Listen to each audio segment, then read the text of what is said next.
Graça e paz, meus irmãos. Vamos iniciar mais um devocional. Este é o dia que o Senhor fez para nós.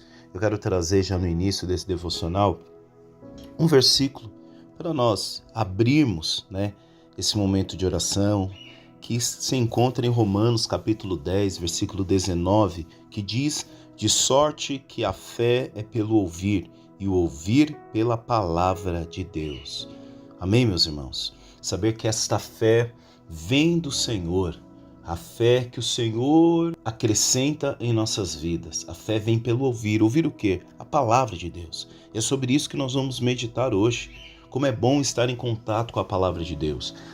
A palavra que nos alimenta, a palavra que nos mantém de pé, a palavra que nos impulsiona cada dia mais a viver os propósitos do Senhor para a nossa vida. A palavra que hoje nós iremos meditar se encontra no livro de 2 Timóteo, capítulo 4, o versículo 2. Então, tome a sua Bíblia, se assente em um lugar tranquilo, ao qual você consiga prestar atenção. Livro de 2 Timóteo, capítulo 4, versículo 2. Vamos ao texto? Que pregues a palavra, instes a tempo e fora de tempo, redarguas, repreendas, exortes, com toda a longanimidade e doutrina. Glória a Deus, meus irmãos. Irmãos, vamos entender o contexto do capítulo 4 de 2 Timóteo. Os irmãos sabem muito bem, Timóteo foi um jovem a qual Paulo adotou na fé e ensinou todos os passos deste caminho, desse ofício que é a pregação do Evangelho. O capítulo 4 de 2 Timóteo é um capítulo muito emblemático, porque ali tem lições poderosíssimas, até mesmo por conta do momento de vida que Paulo estava passando. Nós vemos no versículo 6 que Paulo está se despedindo, que ele diz no versículo 6 do capítulo 4 de 2 Timóteo: porque eu já estou sendo oferecido por aspersão de sacrifício e o tempo da minha partida está próximo. E aí, dando sequência àquele versículo muito conhecido, versículo 7, combati o bom combate, acabei a carreira e guardei a fé. Então, o último capítulo de 2 Timóteo, Paulo está se despedindo e ele não deixa de passar para Timóteo, aquele jovem presbítero, aquele jovem evangelista, algumas instruções para ele continuar o ministério, uma vez que o propósito do Senhor não acaba. Veja que Moisés é levado até Deus e logo em seguida Deus chama Josué. E aqui, da mesma forma que Moisés preparou a Josué, Paulo preparou a Timóteo. E ele sabia muito bem que Timóteo agora iria dar continuidade nesse ofício da evangelização. E aí Paulo traz a urgência da pregação do evangelho, porque ele inicia o versículo 2 dizendo: pregue a palavra de Deus, essa palavra que nós iniciamos meditando o versículo de Romanos, essa palavra que precisa ser anunciada. O mesmo evangelho que os discípulos pregaram é esta palavra que agora Paulo passa para Timóteo e convida Timóteo a continuar esse ofício. Quando ele diz que pregue a palavra dentro e fora de tempo, ele está querendo dizer que não existe um tempo apropriado para pregar a palavra, mas todo tempo é o tempo apropriado para pregá-la, aonde ele ressalta a urgência da pregação deste evangelho. Meus irmãos, lembrem, quantas pessoas insistiram pregando a palavra para você. E muitas foram as vezes que talvez você disse: mas este não é o momento. Até achou que o irmão estava sendo invasivo. Talvez você achou que o irmão estava sendo até intolerante. Talvez você pensava: mas este é o momento de vir falar de Bíblia para mim, de falar de Deus para mim. E diante desse texto nós vemos que não existe um momento apropriado, pois todo momento se faz necessário. Aqui Paulo está ressaltando a urgência de pregar este evangelho. Paulo, ao preparar Timóteo no capítulo 4, ele deixa muito claro que tudo o que ele passou em seu ministério, Timóteo também haveria de passar. Veja o versículo 5 que ele diz: mas tu sê sóbrio em tudo. Porque o nosso ofício de pregar a palavra de Deus também requer que nós sejamos sóbrios. Não é sobre as nossas experiências, não é sobre as nossas expectativas, é sobre o que a palavra de Deus tem a dispensar sobre a vida do irmão. Lembre, não é sobre as suas experiências, não é sobre o seu testemunho de vida. Claro, o testemunho de vida conta muito. Nós precisamos ser sóbrios, precisamos ser homens e mulheres idôneas, mas é sobre a palavra de Deus. E no versículo 5 ele diz: ser sóbrio em tudo. Aí ele diz: sofre as aflições. Quando nós vamos para o texto de Atos dos Apóstolos, o capítulo 9, que narra a conversão de Paulo, o versículo 15, ele tem muita relação com esse ensinamento que Paulo está passando para Timóteo. Ele diz: disse, porém, o Senhor: vai, porque este é para mim um vaso escolhido, para levar o meu nome diante dos gentios e dos reis e dos filhos de Israel. Olha o versículo 16. E eu lhe mostrarei quanto deve padecer pelo meu nome. Ou seja, Paulo foi um homem experimentado em sofrimentos e em aflições. Paulo, ele mesmo se denomina um embaixador em cadeias. Porque muitas das cartas que Paulo escreveu, ele estava preso. A exemplo da carta de Filemon, a carta de Filipos. Foram cartas que ele escreveu quando ele estava recluso, quando ele estava preso em uma prisão romana. E aqui, quando Paulo diz para Timóteo: sofre as aflições, ele não está falando algo que ele não viveu, mas algo que ele sentiu na pele. Paulo apanhou, Paulo foi açoitado em favor do evangelho. E quando ele diz sofre as aflições, ele está querendo dizer: olha, Timóteo, as mesmas aflições que eu passei, você também vai passar. E olha que nós não temos muitos escritos do próprio Timóteo falando o que ele passou em favor do evangelho. Mas com certeza não foi fácil. Pois, aliás, meus irmãos, anunciar o evangelho na época de Paulo era muito diferente de anunciar o evangelho nos dias de hoje. Paulo teve que bater de frente contra a idolatria. Paulo teve que bater de frente contra outras doutrinas de outras etnias e povos. E aqui ele diz: sofre as aflições, e ele diz: faze a obra de um evangelista, cumpre o seu ministério. Veja que a palavra, ela está muito ligada com aquilo que Jesus disse: no mundo tereis aflições, mas tende bom ânimo, eu venci o mundo. É o mesmo ensinamento que Jesus Cristo passa para os seus discípulos, agora Paulo está passando para Timóteo, o seu discípulo. Sofre as aflições, faz a boa obra, ou seja, tem de bom ânimo, cumpre o teu ministério. O mesmo ensinamento que o próprio Deus fala para Josué: esforça-te e tem bom ânimo.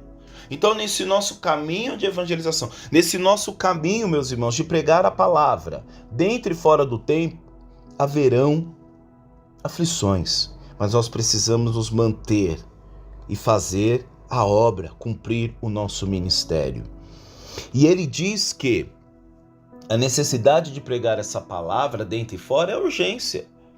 É como alguém que liga para o SAMU, é como alguém que liga precisando de socorro. Essa pessoa, ela não quer perder um segundo, porque um segundo é um segundo de vida que a pessoa está perdendo.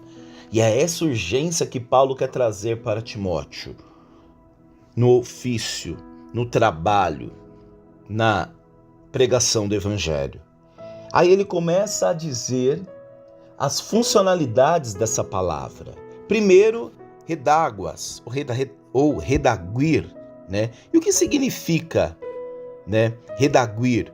Redaguir significa repreender, admoestar ou corrigir. Então essa palavra de Deus, né, no ofício da pregação do evangelho, nós também vamos ter pessoas que precisarão ser repreendidas, corrigidas, mas corrigidas pelas experiências de Timóteo, corrigidas pelas palavras de Timóteo, não, pela palavra de Deus. Quando nós olhamos o livro de 2 Timóteo, capítulo 3, o versículo 14, Veja que esse versículo 2 do capítulo 4 é muito parecido com o versículo 16 do capítulo 3 de 2 Timóteo, aonde ele diz no versículo 16 do capítulo 3: toda a escritura divinamente inspirada é proveitosa para ensinar, para redaguir, para corrigir, para instruir em justiça. E agora no capítulo 4, Paulo diz, prega esta palavra, porque através dessa palavra você vai conseguir redaguir, repreender, exortar com toda longanimidade.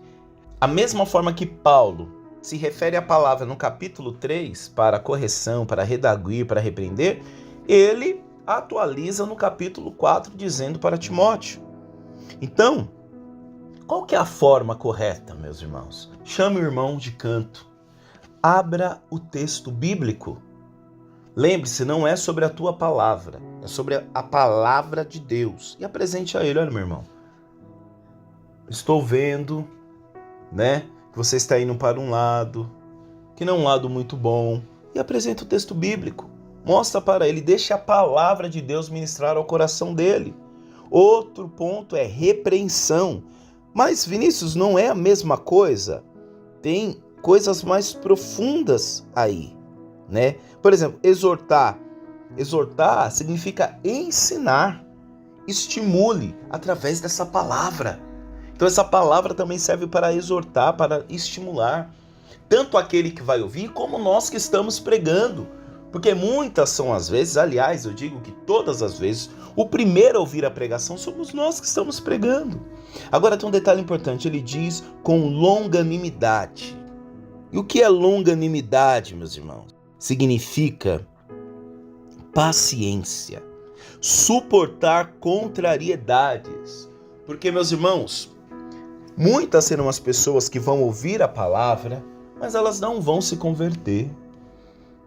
Aliás, no capítulo 4 de 2 Timóteo, esse mesmo capítulo, aparece um personagem, que é o versículo 14, que é o Alexandre, o latoeiro. E o latoeiro é um ferreiro. Quando você pega o versículo 14, ele diz: Alexandre o latoeiro causou-me muitos males, o Senhor lhe pague segundo as suas obras. Olha o versículo 15. Tu guarda-te também dele, porque resistiu muito às nossas palavras. Então são muitas pessoas que nós vamos apresentar o evangelho e elas não vão aceitar, elas não vão querer. Por isso é necessário nós termos longanimidade, meus irmãos. Ou seja, paciência. Essa paciência que vai nos trazer resiliência. No nosso ofício de pregar o evangelho, vão se levantar muitas contrariedades. Mas se nós tivermos longanimidade, paciência, nós não vamos nos perder. Aliás, meus irmãos, os frutos do Espírito, um deles é longanimidade. Pega aí a Bíblia, Gálatas capítulo 5, versículo 22. Mas o fruto do Espírito é amor, alegria, paz, longanimidade. Então não vamos esquecer, quando nós tivermos o nosso ofício de pregar o evangelho dentro e fora de tempo, nós vamos precisar ter longanimidade, paciência. E aí vem a palavra e doutrina. Infelizmente, muitas pessoas confundem doutrina com usos e costumes. Mas o que é essa doutrina que Paulo está salientando, exortando Timóteo a pregar? É a doutrina dos apóstolos. E qual é essa doutrina dos apóstolos? Essa doutrina fica resumida e evidente no versículo 1 do capítulo 4. Olha o que ele diz: conjuro-te. Conjuro-te. A palavra conjuro-te significa dar ênfase, é rogar, é ser insistente, é suplicar. Então Paulo está aqui sendo insistente. Paulo está dizendo para Timóteo: olha, eu te suplico, no versículo 1, pois diante de Deus e do Senhor Jesus Cristo. Aqui ele já começa uma base teológica. Deus e o Senhor Jesus Cristo. Ele está reconhecendo o senhorio de Cristo. Olha o que ele diz, que há de julgar os vivos e os mortos. Nesse único versículo ele deixa claro que haverá um juízo, a qual os vivos e os mortos irão se apresentar diante. Olha o que ele continua dizendo na sua vinda. No mesmo versículo ele diz que este Cristo há de voltar. E no seu reino, ou seja, o reino de Cristo instaurado. E é essa a doutrina dos apóstolos. Cristo, que há de julgar os vivos e os mortos, na sua vinda e no seu reino. Era esta pregação que os apóstolos mantinham na igreja primitiva. Quando nós vemos o martírio de Estevão, antes de ser apedrejado, ele faz uma pregação vindo de Gênesis, passando pelos pais, pelos patriarcas, depois passa pelos juízes, os profetas, até culminar em Cristo Jesus. Ou seja, em Cristo Jesus nós temos a revelação, nós temos a consumação de toda a obra salvífica. Então era essa a doutrina dos apóstolos. Então a pregação precisa trazer essa consciência. É essa a doutrina. Que Cristo morreu, se entregou pelos nossos pecados e nele nós temos vida eterna. Então Paulo convida aquele jovem evangelista para continuar este propósito. Quais os pontos que nós podemos tirar desta palavra? Primeiro, urgência na proclamação da palavra, foi o que eu disse. Nós devemos compartilhar o evangelho, a mensagem do evangelho, que não vamos esquecer, é uma boa notícia. Os ouvidos da humanidade estão ansiosos para ouvir esta palavra.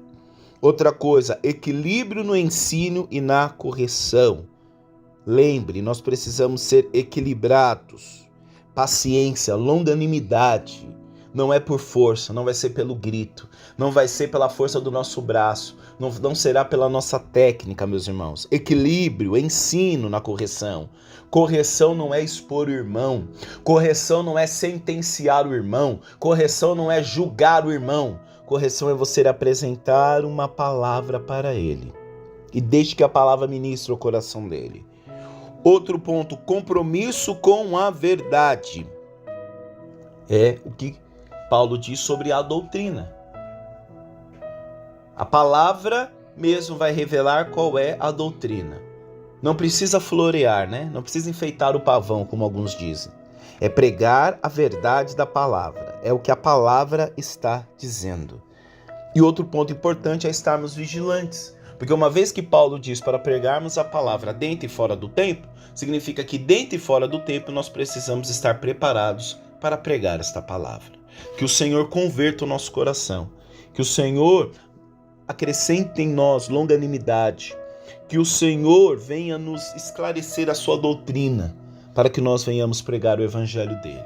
Livre de ruídos, livre das nossas percepções, livre dos nossos achismos. Vamos orar? Pai Santo, Pai querido, graças te damos. Rendemos louvores a ti, Senhor, por mais um dia. E nós te pedimos, ó Deus, que o Senhor venha nos ajudar, ó Pai, no nosso ofício de pregação. Que o Senhor fique conosco, que o Senhor venha nos ajudar a redarguir, que o Senhor venha nos ajudar a repreender, que o Senhor venha nos ajudar a exortar, Pai. Que não seja pelas nossas experiências, que não seja pelas nossas técnicas, mas que o Teu Santo Espírito venha bradar ao nosso coração, nos ensinando, nos dando uma palavra temperada, uma palavra moderada, uma palavra, Senhor Deus, que tem o objetivo de salvar, de transformar, pois a Tua palavra mesmo diz que o Senhor não se alegra com a morte do pecador, ó Pai. Não a nós, Senhor. Não cabe a nós o julgamento, não cabe a nós a sentença. O Senhor é o justo juiz, como no versículo 1 do capítulo 4 o Senhor mesmo diz. Seja vivos ou mortos, nós iremos comparecer diante do Teu juízo. E quanto a nós, Senhor, dá-nos força, dá-nos, Pai amado, resistência, dá a nós saúde, Senhor, para pregar a Tua palavra e estratégia dentro e fora do tempo. Amém, meus irmãos? Um forte abraço, Deus abençoe, um dia abençoado em nome de Jesus. Até amanhã. Tchau, tchau.